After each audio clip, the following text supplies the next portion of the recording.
Mês da Saúde Pet. Prevenção é a maior demonstração de amor. Você sabia que o Brasil é o terceiro país com mais pets no mundo? É muito pet para cuidar, né? Ainda bem que a medicina veterinária mudou e passou de uma medicina curativa que tratava apenas os sintomas que já estavam evidentes para uma medicina voltada para prevenir doenças, antes mesmo que elas apareçam.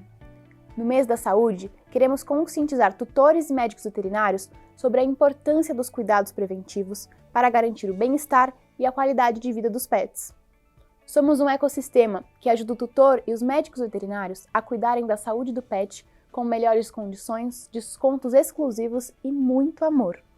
Para garantir que isso aconteça, temos uma surpresa especial, cupom de 30% de desconto para aproveitar os produtos selecionados.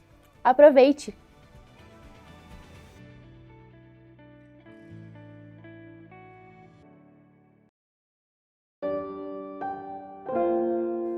We try to remember that medicine is for the patient.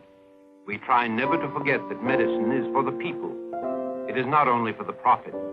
The profits follow, and if we have remembered that, they have never failed to appear.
Olá, boa noite a todos. É um grande prazer estar aqui com vocês de novo no VetSmart, a convite do MSD, para conversar com vocês sobre os mitos e as verdades sobre a vacinação de felinos. A gente sabe que é um assunto bastante polêmico em alguns temas específicos, né? Então a gente fez um compilado de perguntas que costumam os veterinários fazer, né, para as empresas, para a MSD, para mim, né, na minha rotina aqui com os alunos, com os veterinários.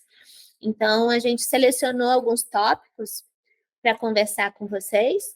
Então, os tópicos estão dispostos aí na tela de vocês. A gente vai conversar sobre vacinação contra a FeLV e a necessidade ou não do teste prévio, né, para o diagnóstico de leucemia felina. Vamos conversar sobre a possibilidade de gatos FeLV positivos conviverem ou não com gatos negativos vacinados contra a doença. Também sobre a associação, né, do desenvolvimento de sarcoma de aplicação com vacinas com adjuvante, como é o caso da quíntupla, que tem a fração FeLV, né? Vamos conversar também sobre vacinação de gatos imunodeprimidos, quais são as diretrizes que estão sendo discutidas atualmente, a vacinação contra vírus respiratórios, né? Se o gato vacinado pode não ter sinais clínicos numa nova exposição, né, a herpes e calicivírus. Também vamos falar um pouquinho sobre vacinação de filhotes, em que época que a gente deve começar a vacinar. O que fazer num atraso na vacinação, se você não sabe o histórico vacinal, ou se esse gato não toma vacina há muito tempo, como que você deve conduzir a vacinação dele daqui para frente. E sobre efeitos adversos após a vacinação, principalmente focando aí na claudicação associada ao calicivírus, a vacina contra calicivírus felino. O primeiro tópico, que é um dos mais perguntados, é uma das maiores dúvidas dos veterinários a respeito da vacina contra a FeLV. Então, a pergunta é: só podemos vacinar com quíntupla caso o proprietário queira realizar o teste de FeLV antes? E, na verdade, isso é considerado um mito, né, por mim, né, e a gente vai discutir os motivos.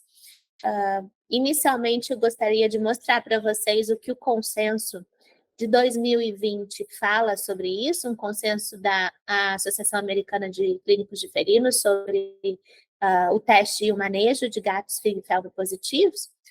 Então, esse consenso fala o quê? A vacinação contra o FeLV não interfere nos resultados dos testes, pois os testes rápidos, né, que a gente chama de POC, Point of Care, disponíveis, detectam antígeno e não anticorpo. Portanto, o status de infecção por FeLV de todos os gatos, incluindo os gatos vacinados, deve ser determinado.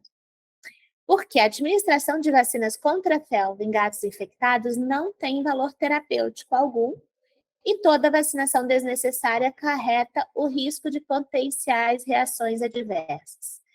Se o status de um gato vacinado for desconhecido e o gato depois for diagnosticado com uma infecção progressiva por FeLV, a eficácia da vacina será questionada e haverá suspeita de falha vacinal. Então, esse consenso, ele traz como motivo principal da necessidade de testar um gato antes de vacinar o questionamento ético, né, sobre a eficácia da vacina. Então, ele conclui que os gatos têm que ser testados para infecção por FeLV antes da vacinação inicial. Resumindo, né, a vacina não faz mal ao gato, também não traz nenhum benefício, mas teria essa questão ética: se você não testa antes, você não sabe se o gato tem a doença, e aí você está vacinando contra uma doença que o gato já tem. E aí a pergunta que eu faço a vocês: vocês testam todos os gatos com PCR antes de vacinar? Ou fazem mais de um teste rápido? Porque o que acontece? A gente sabe que para a FeLV especificamente, um teste rápido ele não é suficiente para detectar a doença. A gente sabe que tem gatos que escondem o vírus fica, na verdade o vírus se esconde, né, nesses gatinhos, determinando uma infecção regressiva e que pode se tornar ativa no futuro, né? Então, isso não é questionado em relação à falha vacinal, né? Porque se a gente realmente tem que ter teste antes de vacinar por uma questão ética, todo mundo tinha que estar fazendo teste de PCR ou 2 testes rápidos, com intervalo adequado. E aí, sobre o teste, né, no mesmo consenso que manda testar antes de vacinar, eles falam o quê? Não pode ser possível determinar o status de infecção de um gato com base em testes em um único momento.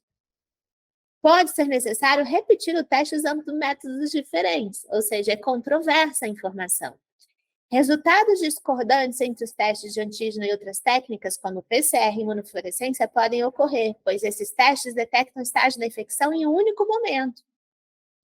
Então, repetir o teste ao longo do tempo pode ser necessário para esclarecer o status de alguns gatos. Gatos com resultados de testes discordantes devem ser considerados fonte em potencial para outros gatos até que seu status seja esclarecido. E aí a pergunta que eu faço é: e a falha vacinal, né? Porque se o mesmo consenso fala que você tem a obrigatoriedade de testar por uma questão ética, se a vacina ou não vai funcionar num gato que já tem a doença, você deveria estar fazendo mais de um teste, sendo que a recomendação é testar exatamente antivacinal, ou seja, um único teste para esse gato. e o próprio consenso avisa que isso pode não dar certo. Tem gatos que vão precisar de outros testes e de confirmação do resultado. E o que diz aqui o ABCD? O ABCD europeu é o European Advisory Board of Cat Disease. Então, é uma associação, né, de pesquisadores, de professores que discutem e determinam diretrizes sobre as doenças infecciosas de gato.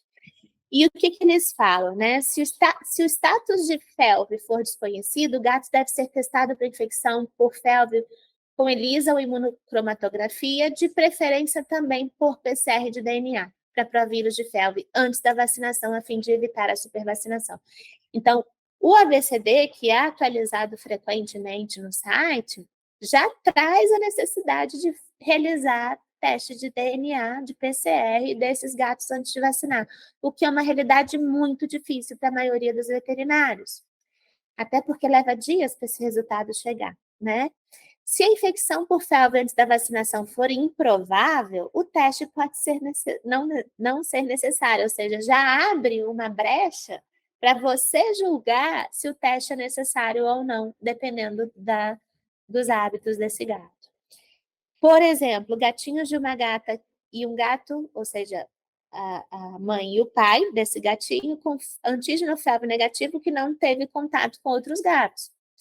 Então, vocês vejam que essa necessidade do teste antes da vacina já está tendo exceções e já está sendo indicado, então, que se faça PCR desses gatos quando for testar, o que vai dificultar muito a nossa rotina em termos de exigência de diagnóstico antes da vacina. Minha pergunta é essa, e a falha vacinal nesses casos não vai ser questionada, né? E aí, o que dizem alguns trabalhos, né? Esse trabalho aqui, ele traz para a gente informações muito importantes sobre a super-hipervacinação de gatos FeLV positivos. Eles pegaram gatos sabidamente positivos para FeLV, com infecção progressiva, e vacinaram com 2 tipos de vacina, vacina recombinante inativada, 5 doses a cada 4 semanas por 13 semanas, e depois eles trocavam a vacina. Então, cada gato recebeu 10 doses de vacina contra a FeLV, sendo FeLV positivos, durante 26 semanas. E os gatos controle adoeceram também na mesma progressão, né, dos gatos vacinados. Então, esse trabalho trouxe a informação para a gente que a vacinação contra a FeLV ela não deve ser indicada para um gato já FeLV positivo com o intuito de trazer algum benefício ou de realizar algum tipo de imunoterapia. Isso já está provado que não funciona. Então, para a gente resumir esse assunto controverso, né, a gente tem as seguintes informações sobre a vacinação de gatos contra a FeLV. Ela não causa um falso positivo no teste. Por quê? Porque o teste detecta antígeno e a vacina vai produzir anticorpo nesses pacientes. A vacina não prejudica, mas também não beneficia um gato já positivo. Indicar o teste antes de vacinar é importante pelas questões éticas. Então, o proprietário ele tem que estar muito ciente de que, se ele não realiza o teste antes de vacinar, ele não sabe se o gatinho já tem a doença. Porém, visando uma proteção de um gato de risco, um gato que tem acesso à rua, um gato que conviva com outros gatos que têm acesso à rua, ou no mesmo ambiente que outros gatos positivos, você condicionar a proteção a um teste diagnóstico pode ser perigoso, por quê? Porque esse gato vai estar desprotegido porque ele não realizou o teste antes, né? E aí você pode favorecer a infecção desse gato por não ter protegido ele antes. Então, é um assunto bastante controverso, que eu acho que cada um tem que ponderar, né? A sua rotina, a prevalência da doença, se ela é alta ou não, o poder aquisitivo dos proprietários que vêm, né, vacinar, se eles podem realizar o teste antes, melhor, porque você já vai saber se esse gato tem a doença, ele não precisa de vacina, mas em algumas realidades, como é a minha, né, em que em hospitais, escola, universitários, a gente atende muitos proprietários que não estão preparados para realizar as duas coisas, pagar um teste e a vacina, e sendo um gato de risco, eu pessoalmente considero mais importante proteger esse gato do que testar. Mas sempre deixando muito claro para o proprietário que ele traga o gato de novo assim que possível para testar, a importância, né, desse gatinho não sair, não ser exposto, não ter contato com outros gatos que a gente saiba que tem o vírus ou que não tenha o status, né, de diagnóstico da doença. E a vacina não substitui o isolamento de gatos felve-positivos, a gente vai discutir isso, né? Mesmo o gato sendo vacinado, ele não deve conviver com gatos que a gente sabe que tem infecção progressiva. E, gente, ambas são armas muito importantes contra a doença. A detecção do vírus, que é o diagnóstico, é o teste, e a vacinação. Quanto mais a gente fizer isso, mais a gente vai contribuir para reduzir a quantidade de felve no nosso país, né? Então, não é só no momento de testar, não é só no momento de vacinar que a gente deva exigir o teste, é a todo momento. Em relação ao segundo assunto, né, a segunda dúvida dos veterinários sobre vacinação. A pergunta é: animais felve-positivos podem conviver com gatos negativos vacinados com quíntupla? Na verdade, não, né? Por quê? A gente sabe que os gatos vacinados, eles são protegidos contra a infecção progressiva e as doenças associadas ao vírus, e não transmitem a doença. Porém, a vacinação não deve substituir o isolamento de gatos positivos. E a gente vai discutir os artigos que mostram isso e o porquê. Primeira frase importantíssima daquele mesmo consenso de diagnóstico e manejo dos gatos felve-positivos, IFIV, né? Aquele consenso é para os dois vírus. O que ele diz? Que os gatos que a gente realiza o diagnóstico de felve, sabe que ele tem infecção progressiva, dá positivo no teste rápido, ele tem que ser separado dos outros, e os outros têm que ser vacinados. E o consenso diz o quê? Um resultado de teste negativo de antígeno positivo confirmado não deve ser nunca uma sentença de morte para um gato, aí tem a condição. Se as circunstâncias permitirem que ele fique separado dos outros gatos. Então, nos Estados Unidos, se um gato felve-positivo não pode ficar separado dos outros, ele, na verdade, se discute a eutanásia para esse gato, para vocês verem o quanto isso é importante, o isolamento desses gatos. Então, apesar da gente ter trabalhos como esse, excelentes, né, mostrando que as vacinas que a gente tem no mercado brasileiro, né, que são nesse quadrinho a vacina A e a vacina B, tiveram nesse trabalho independente, né, 100% de fração de proteção, e não foi detectado material genético do vírus nos gatos vacinados expostos, né, desafiados com o vírus da felve, a gente tem outros trabalhos mostrando evidências que isso pode acontecer em alguns gatos, ou seja, gatos vacinados contra a felve que têm exposição ao vírus, eles estão protegidos contra a infecção progressiva, mas o vírus pode replicar nesses gatinhos, o vírus pode se integrar no DNA desses gatos na forma de provírus e esses gatos terem infecção regressiva. E no futuro, esses gatos desenvolverem infecções ativas e progressivas e terem a doença clínica. Então, a vacina contra a felve, assim como as vacinas respiratórias, né, contra os vírus respiratórios, herpes e calicivírus, elas não são esterilizantes, ou seja, elas não impedem a replicação do vírus. Então, elas são protetivas contra a produção de viremia, a detecção de antígeno proteico viral, a infecção progressiva, protege os gatos de doenças associadas ao felve, gera mais expectativa de vida para esses gatos, porém, não induz a imunidade esterilizante, ou seja, esses gatos podem replicar o vírus e podem ter o material genético integrado no seu DNA. Ou seja, no futuro, esse gato pode ativar uma infecção por felve. Então, a vacina, não protege contra o desenvolvimento de infecção regressiva, no entanto, pode efetivamente proteger contra infecções progressivas. E daí a importância dela, né? As vacinas eficazes contra a felve são de extrema importância, mesmo que não impeçam a replicação viral mínima e integração proviral, porque elas protegem os gatos da antigenemia persistente e, portanto, da doença fatal associada ao felve. Elas prolongam significativamente a expectativa dos gatos vacinados de vida.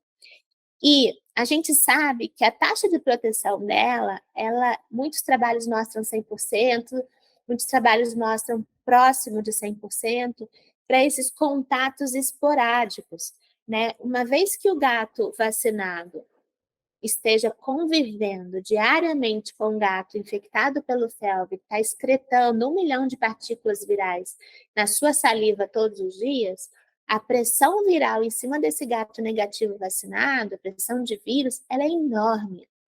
Então, a proteção da vacina tende a reduzir.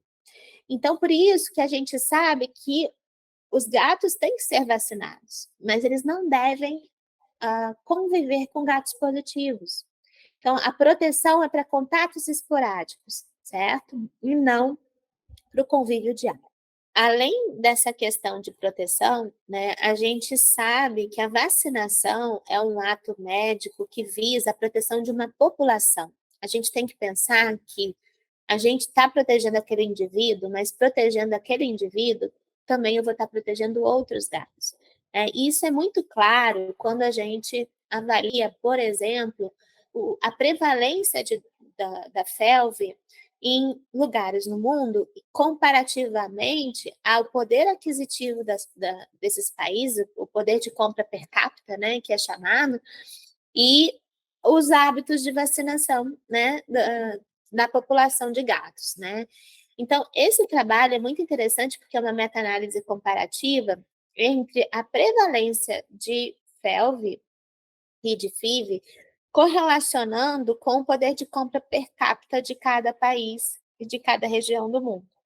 E o que foi observado? Que a prevalência ela é muito maior em locais, em regiões do mundo em que há uma maior população de rua e colônias de gatos e menor ênfase no bem-estar e programas de controle, que incluem a vacinação, né?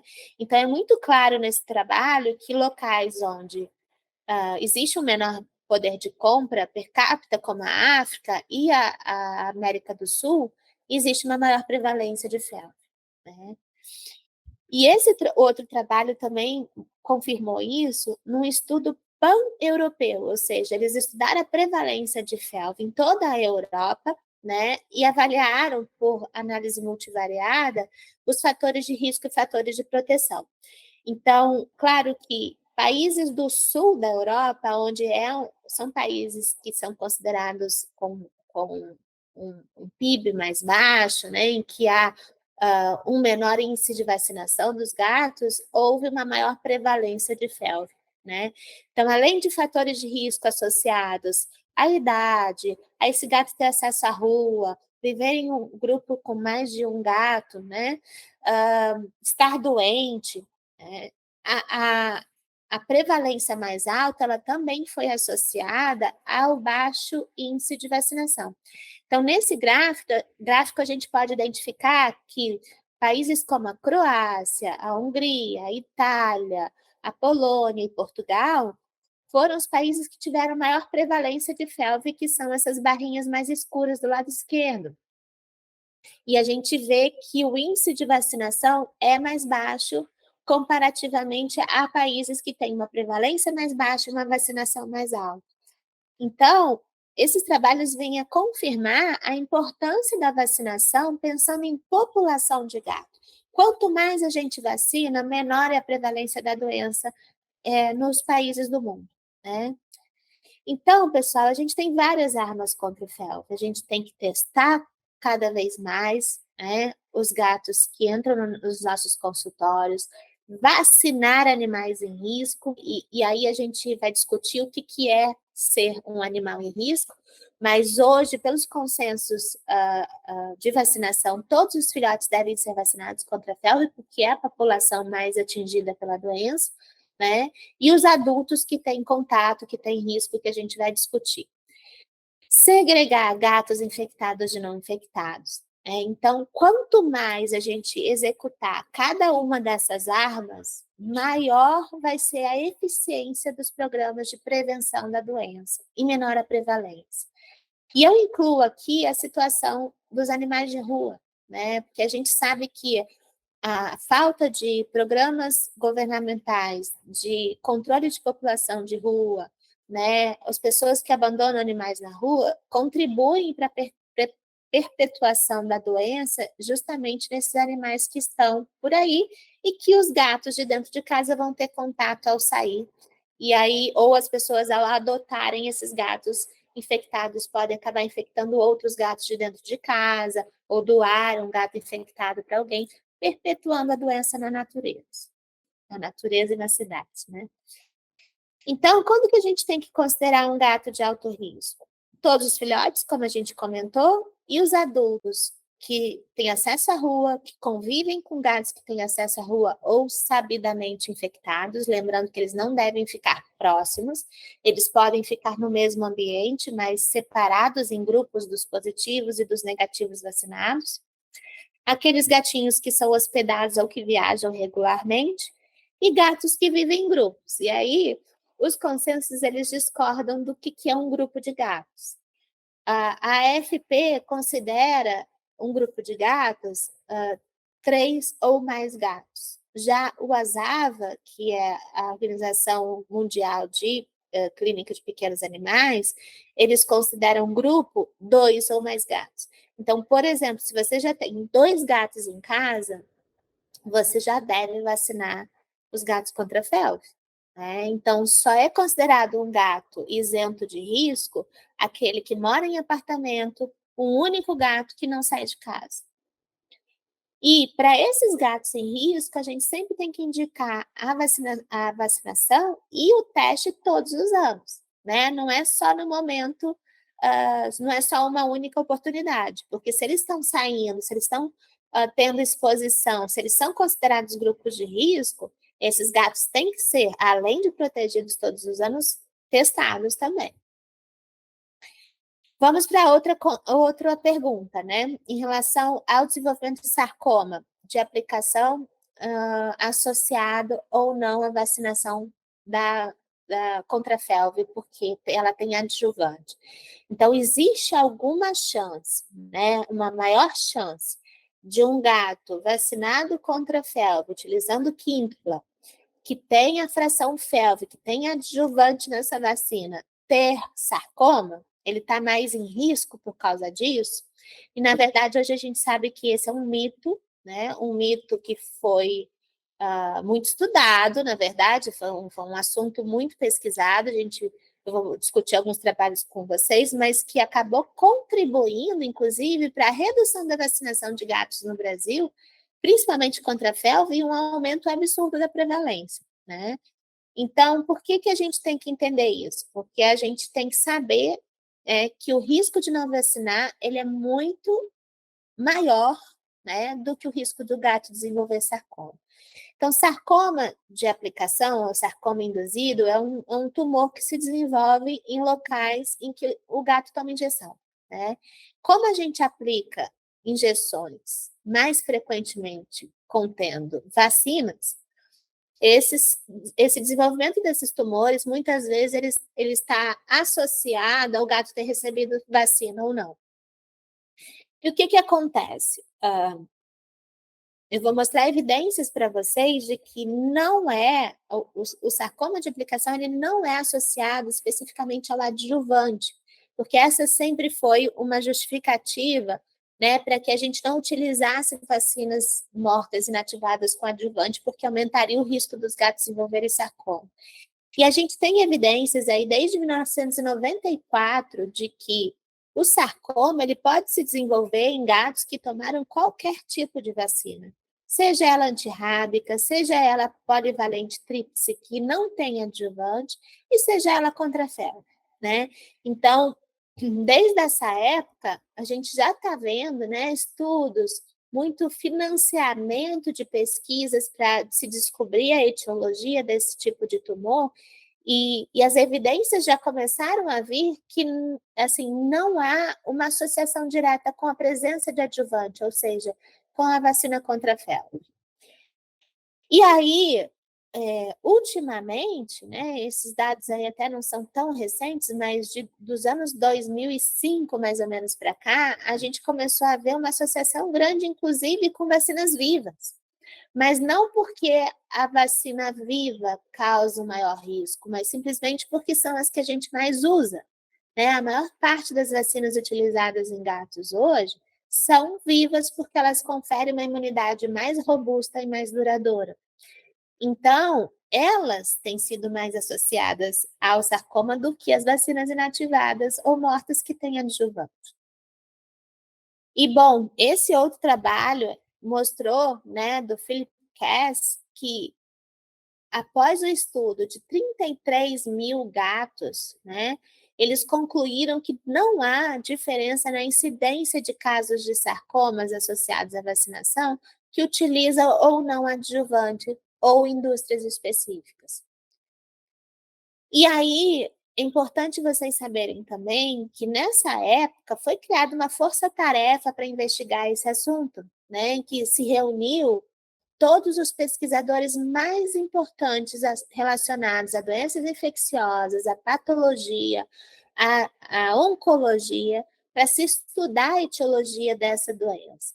E o que eles, após 9 anos de pesquisa, 903 mil dólares investidos, eles concluíram que os resultados foram controversos e inconclusivos. É um tumor raro, que tem uma maior incidência entre irmãos.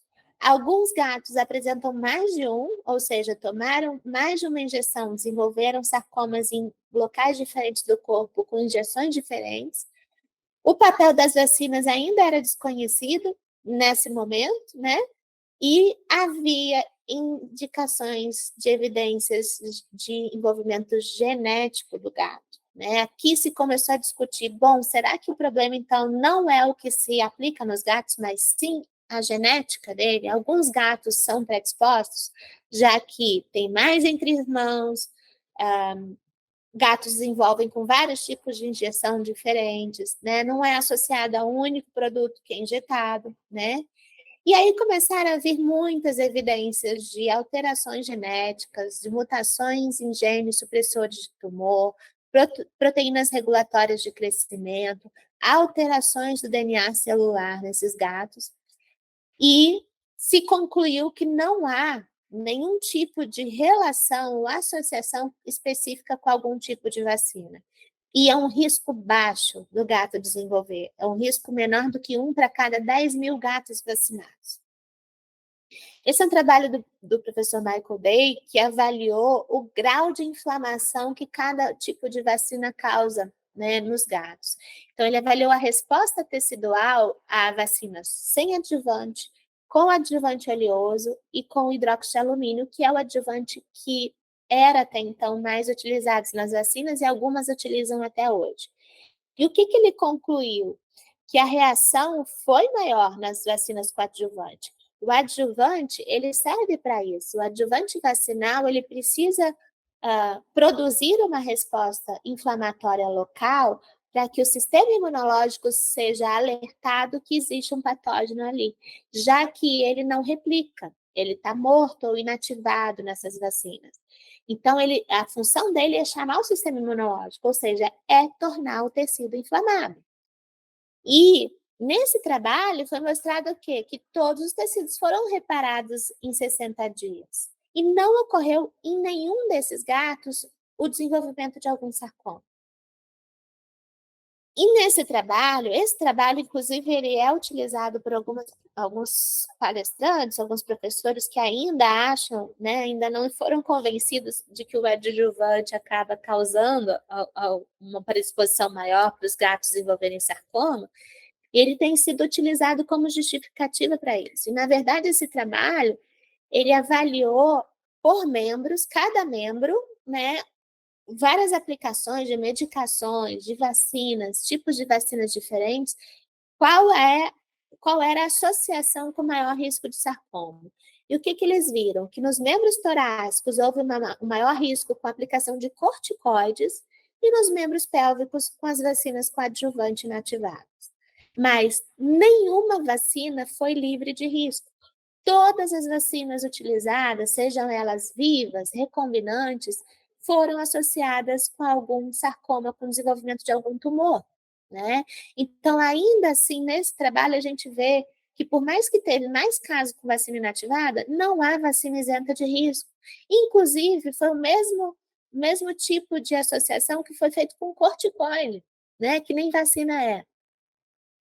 E de lá para cá, né, muitos trabalhos foram publicados mostrando o desenvolvimento de sarcoma com várias substâncias, medicações, né, aplicadas nos gatos, entre elas antibióticos, antipulgas injetável, anti-inflamatórios e quimioterápicos, né, como a cisplatina, que é de uso intralesional em gatos, inclusive com corpos estranhos. Então, com catéter subcutâneo permanente, grampos de aço, microchip já foi associado ao desenvolvimento de sarcoma. Teve um caso de uma esponja cirúrgica ter sido retida na bexiga de um gato e ter levado o gato a desenvolver sarcoma nesse local. Então, as evidências mostram que a culpa do gato não é do que a gente faz, né? E a gente acompanhou um gato na Universidade Federal do Rio Grande do Sul, em que a gatinha tinha fraturado o fêmur e foi feito um implante de uma placa e parafuso para correção da fratura, e no momento da retirada de pontos ela já tinha desenvolvido um sarcoma, né? Que a gente associou à presença dos corpos estranhos da placa e dos pinos para a correção da fratura. Então, a gente tem aí muitas evidências de que não é questão do que é feito, do que é injetado, do que a gente faz, né, em relação à vacinação, às medicações, às aplicações, e sim a alterações genéticas do gato. O gato é predisposto. Então, nos últimos guidelines, como recomendações gerais, foi discutido que não é indicado reduzir o volume da vacina, isso não faz diferença. Não é indicado vacinar na região interescapular, né, entre as escápulas do gato. Foi retirada a região abdominal como local recomendado para aplicação das vacinas, porque o tumor ele é um polvo, né? Ele tem prolongamentos que infiltram os tecidos de forma profunda. Então, se você aplica qualquer injeção no tronco do gato, isso torna muito mais difícil a cirurgia caso esse gato seja predisposto geneticamente a desenvolver o sarcoma. A recomendação de aplicar no membro distal, então, para que isso providencie margens adequadas de retirada cirúrgica, que seria a amputação do membro, e houve a inclusão da cauda distal como local recomendado para aplicação de vacinas, né? E isso a gente estava prevendo que fosse acontecer no consenso, porque já era sugerido que é um local seguro, é um local que providencia a soroconversão, ou seja, os gatos se protegem sendo vacinados na cauda, e a caudectomia é um procedimento cirúrgico muito mais fácil de ser realizado, com maior chance, né, de cura para o animal. E, além disso, eles comentam, existem dados insuficientes para recomendar um tipo específico de vacina, e é um problema de ocorrência idiosincrática. O que quer dizer? A gente não tem como prever qual o gato que vai ter. Então, a gente tem aí os protocolos de vacinação. Lá fora, a vacina contra raiva, ela é indicada no membro pélvico direito, a contrafelve no membro pélvico esquerdo e a polivalente no membro torácico direito. Aqui no Brasil eu fiz uma adaptação, porque a gente não tem felve separado, né? Então eu sempre aplico as polivalentes no membro pélvico direito e antirrábica no membro pélvico esquerdo, anotando sempre se é quíntupla ou não, né? Se tem o componente felve. E eu treino bastante os alunos a aplicarem na cauda também, para eles aprenderem. E existem as recomendações caso surja, né, alguma suspeita de nódulo, né, no local da aplicação, é indicado realizar uma biópsia incisional se o nódulo permanecer após 3 meses depois da injeção, for maior do que 2 centímetros de diâmetro ou continuar aumentando de tamanho 1 mês depois da aplicação, porque é esperado que ocorra um nódulo, principalmente com vacinas mortas, né, vacinas inativadas. Mas esse nódulo vai desaparecer, né? A gente não precisa se assustar, a não ser nessas 3 situações em que a biópsia é recomendada. O outro ponto de discussão nossa aqui sobre o risco de vacinação de gatos FIV positivos. A pergunta é: animais retrovírus positivos podem ser vacinados com vacina viva atenuada? E a resposta é que sim. Hoje a gente sabe que é seguro vacinar gatos FIV positivos com vacina atenuada. Então, esse trabalho, ele é de um grupo de pesquisadores bem importante europeu, né, que trabalha bastante com retrovírus. Eles avaliaram a vacinação de gatos FIV positivos e controles, uma vacina viva atenuada, né, contra panleucopenia felina, que é o vírus mais perigoso, né? A intenção aqui era avaliar se poderia ter uma reversão de virulência, ou seja, os gatos, por serem imunodeprimidos, fazerem a doença, já que o vírus é vivo modificado. E eles avaliaram também a produção de anticorpos, se esses gatos são capazes de se proteger, se imunizar a partir da vacinação. E a resposta foi que sim, eles se protegem, eles desenvolvem titulação adequada, né? E não houve nenhum efeito adverso entre os gatos imunodeprimidos vacinados. Porém, a gente tem que tomar cuidado com um tipo de situação. A eficácia da vacinação parece depender do estágio da infecção pelo FIV. No caso específico do FIV, de um gato portador de imunodeficiência viral felina, eles só devem ser vacinados no estágio inicial da doença ou no estágio assintomático, né? Porque quando eles estão no estágio mais avançado, clínico, terminal, pode acontecer deles não serem capazes de se imunizar, de não produzirem imunidade satisfatória após a vacinação, e pode prejudicar o paciente. A questão é que ninguém vacina gato com sinal clínico, né? Essa é uma condição primordial, é a gente só vacinar gatos saudáveis. Então, não é uma preocupação importante, porque se você seguir os seus critérios clínicos, que você utiliza para todos os gatos, esse gato tem que estar saudável, num peso normal, sem sinais clínicos, você não vai estar vacinando um gato num estágio perigoso da imunodeficiência viral felina. E o que o ABCD europeu diz sobre vacinação de gatos imunodeprimidos, especificamente gatos FIV positivos? Nós temos que manter esses gatos estritamente isolados dentro de casa. Essa é a recomendação geral. Inclusive, isso providencia mais tempo de vida para esses gatos. A gente deve considerar a vacinação somente se esse gato estiver saudável. Isso é óbvio para qualquer gato.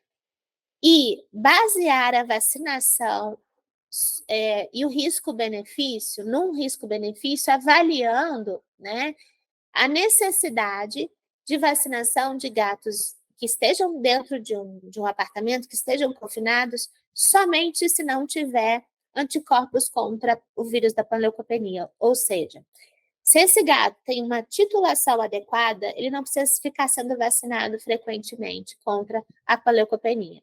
A questão é que, no Brasil, a gente não tem essa vacina separada. Então, a gente não poderia tirá-la do protocolo, né?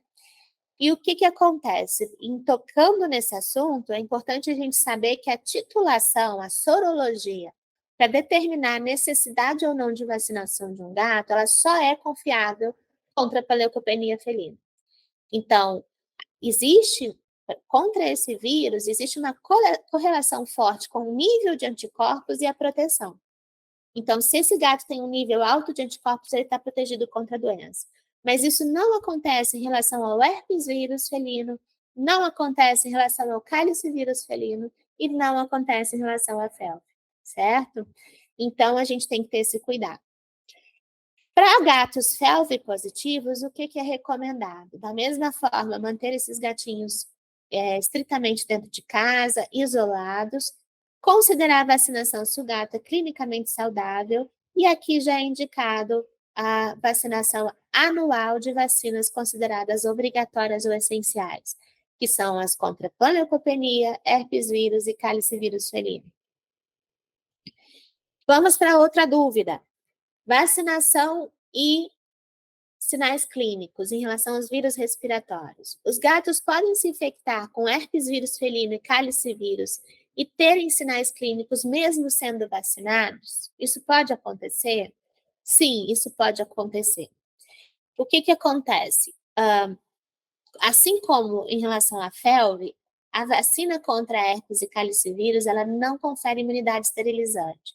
Ou seja, ela não impede que os vírus se repliquem. Então, eu sempre coloco essa imagem nas minhas aulas, que mostra o quê? Como são vírus que replicam em porta de entrada, esses vírus, eles atingem o sítio, né, de replicação, as células pelas quais eles têm tropismo, e aí eles já iniciam uma replicação viral. E como eles dependem muito, tanto de IgA e da resposta imunicelular, eles acabam recrutando essa imunidade depois que a replicação inicial já começou. Então, acontece o quê? Esse gato vai ter sinais clínicos, ele pode ter sinais, só que esses sinais vão ser brandos, porque logo vem o sistema imunológico e controla essa replicação viral. Então, para herpes vírus felino, a vacinação protege os gatos contra os sinais clínicos graves e reduz a excreção viral, ou seja, a contaminação de outros gatos e do ambiente.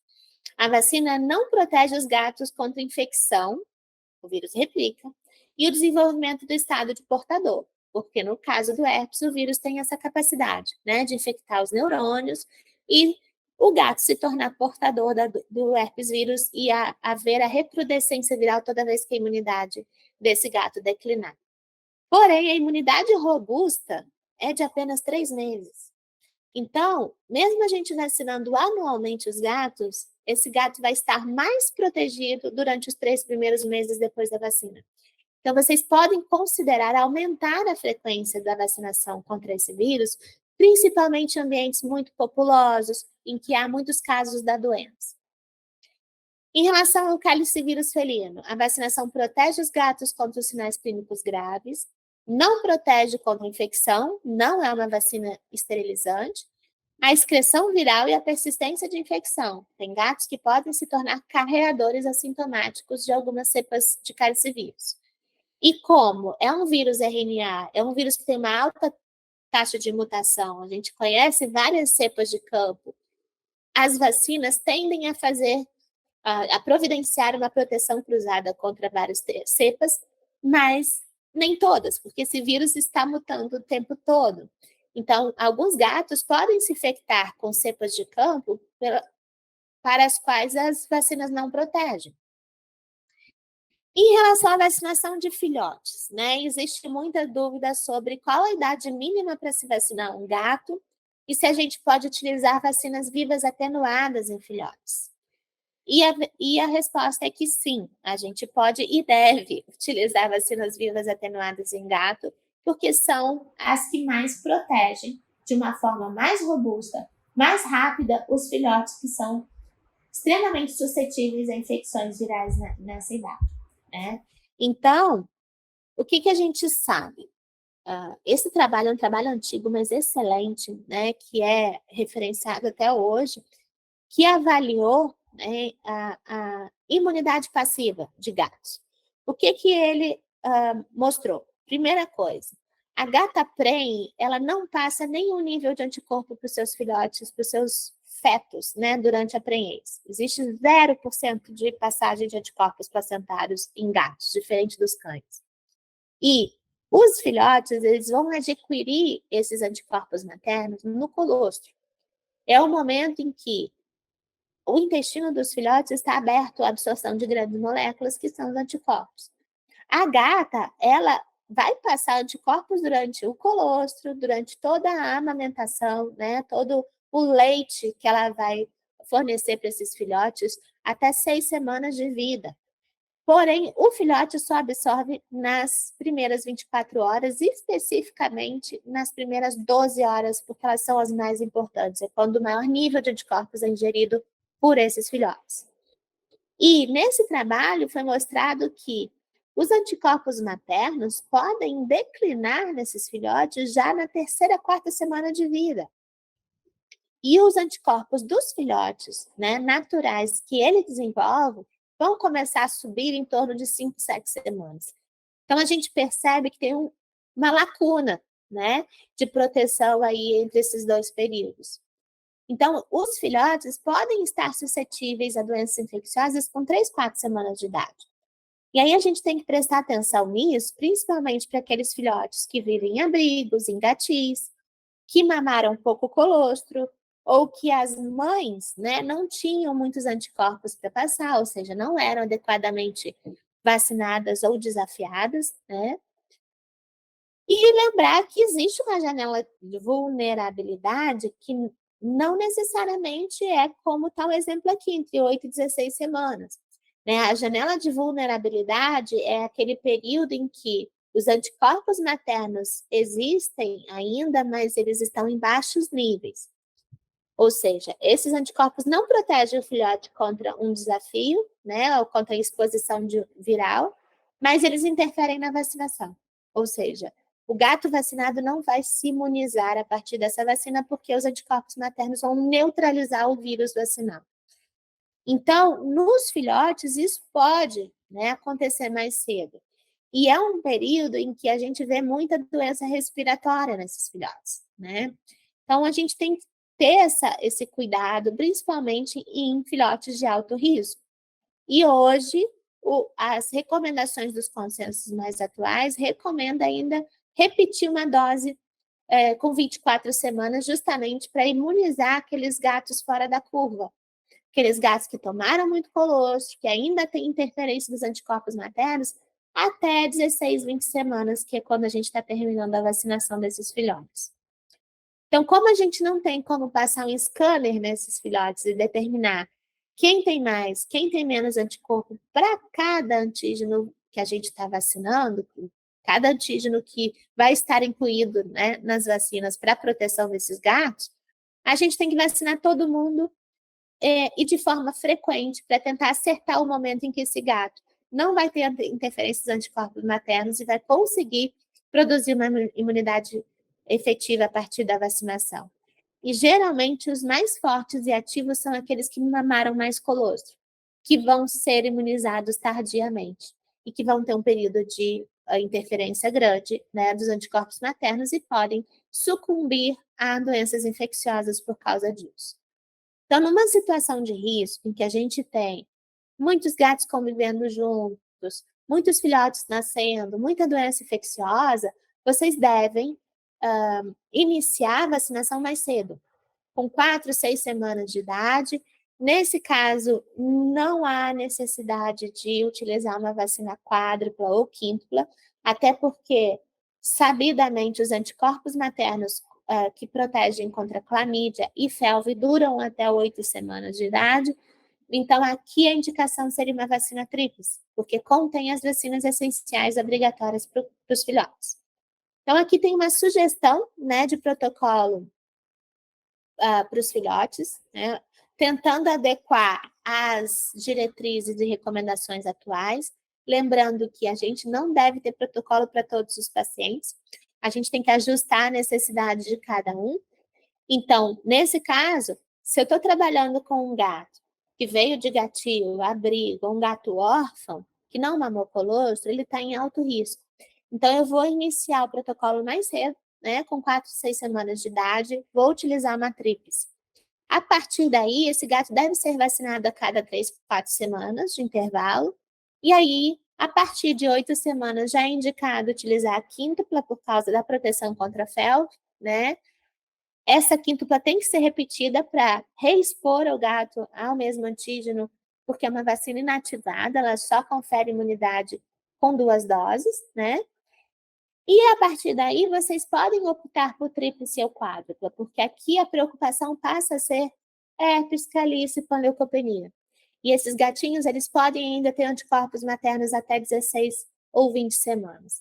Então, aqueles gatos que são gordinhos, fortinhos, mamaram bastante colosso, tem uma mãe bastante vacinada, né, que tem bastante anticorpo para passar para esse filhote, a gente tem que considerar estender o protocolo até 20 semanas. E hoje é recomendado mais uma dose com 6 meses de idade, e nesse caso, pensando nas exceções, naqueles gatos que não foram ainda imunizados até esse período, e todos devem receber a dose complementar com 1 ano de idade, que são 52 semanas, de quíntupla e antirrábica, para reforçar a dose, né, de quíntupla que ele tomou inicialmente e a antirrábica. A partir daqui é que a gente considera a vacinação de adulto. Então, a dose de 1 ano tem que ser feita para todos os gatos. Sobre atrasos na vacinação. Então, a pergunta é: caso o proprietário atrase a revacinação anual ou você não saiba quando foi a última dose desse paciente, né, a última dose de vacina, devemos fazer 2 doses ou uma só é suficiente? Então, a pergunta para 2 doses é: depende, né? Então, hoje, a gente tem que pensar em 2 regras básicas. Uma, toda vacina viva, ela, para o adulto, confere imunização com uma dose só. Tá? Toda vacina morta ou inativada precisa de 2 doses para conferir imunidade. Outra informação importante: se esse gato foi vacinado há menos de 3 anos, você tem o protocolo dele, sabe que está atrasado, tem a carteirinha na sua frente e vê que é uma vacina atrasada há menos de 3 anos, se você vai utilizar uma vacina viva, você poderia utilizar uma dose apenas. Mas se faz mais de 3 anos, mesmo a vacina viva tem que ser aplicada 2 vezes por intervalo de 3, 4 semanas entre elas.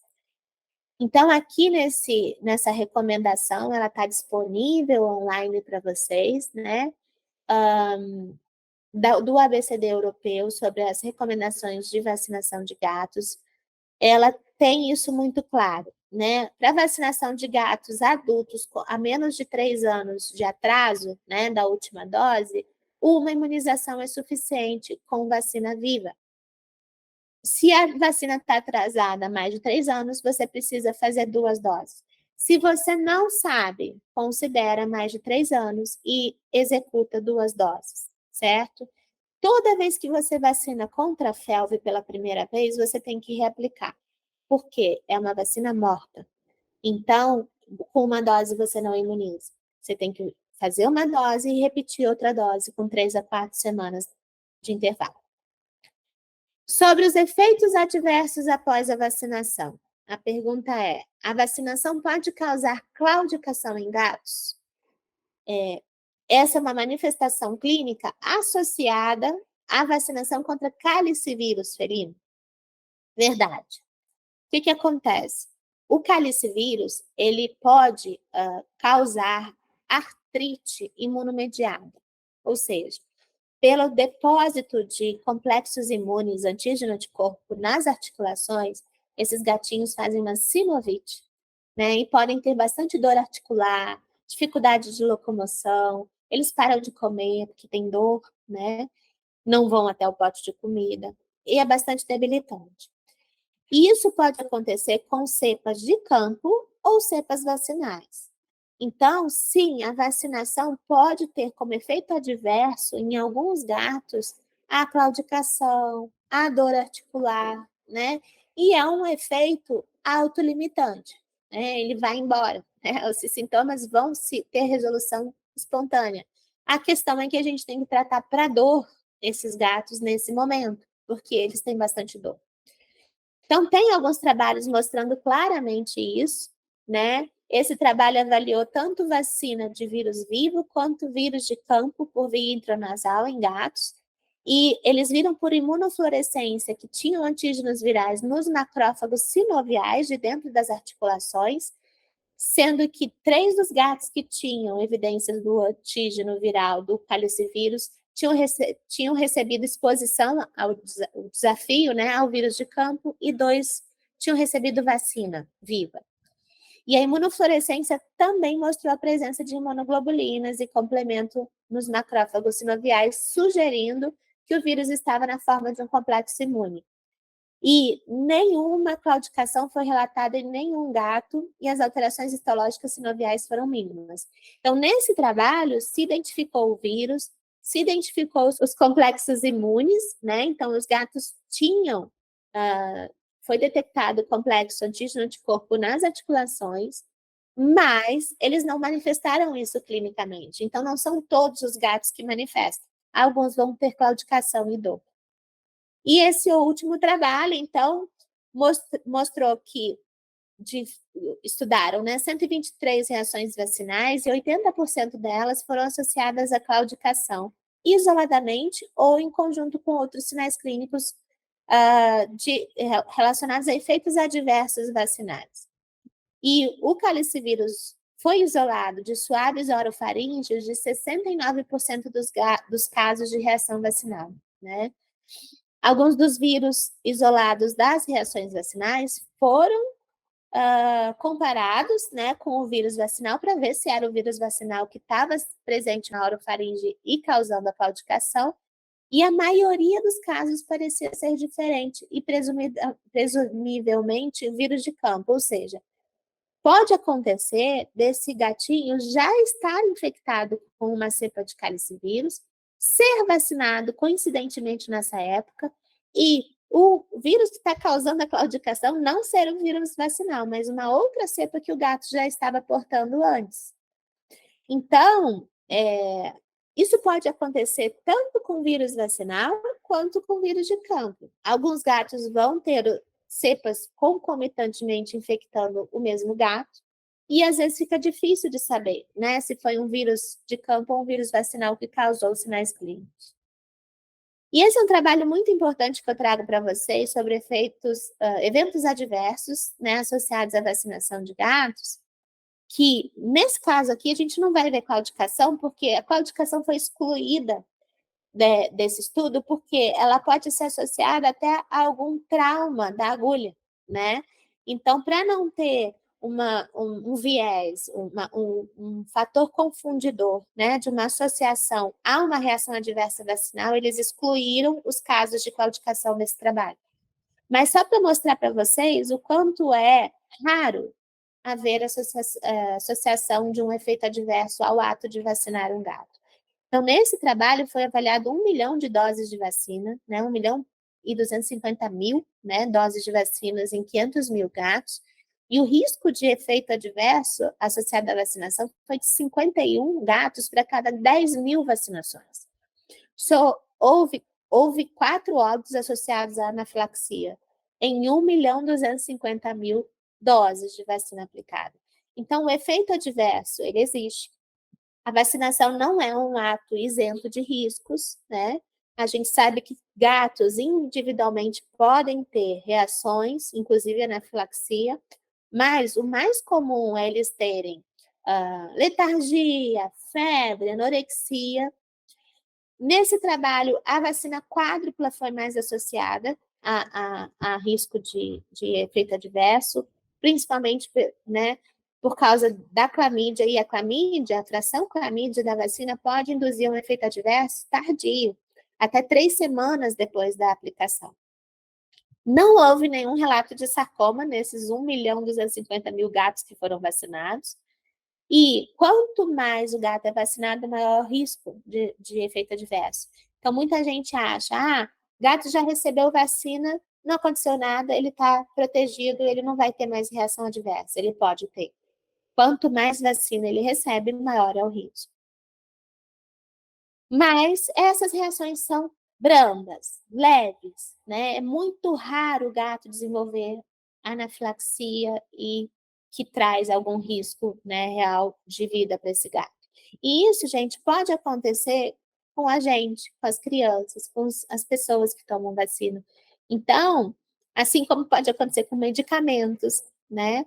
Então, a gente tem que entender que o risco de um efeito adverso, ele é infinitamente inferior ao risco dos nossos pacientes terem doenças infecciosas e doenças graves.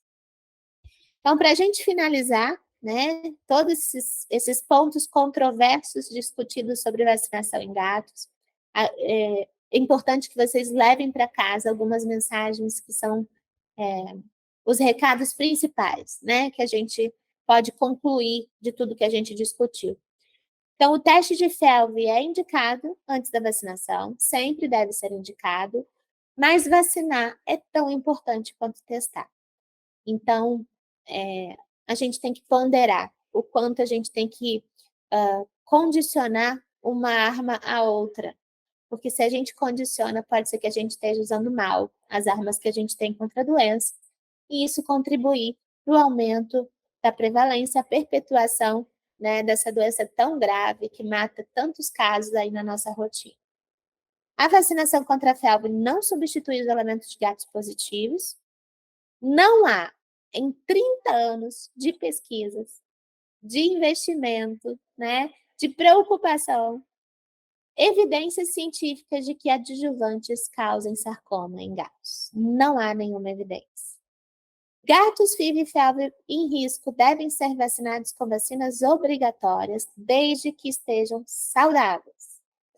E saudável inclui não ter perdido peso, certo? Então, eles devem ser vacinados, quando em risco, contra panleucopenia, herpes vírus e calicivírus. Filhotes em risco devem ser vacinados mais cedo, a partir de 4 semanas de idade, com vacina tríplice nesse momento.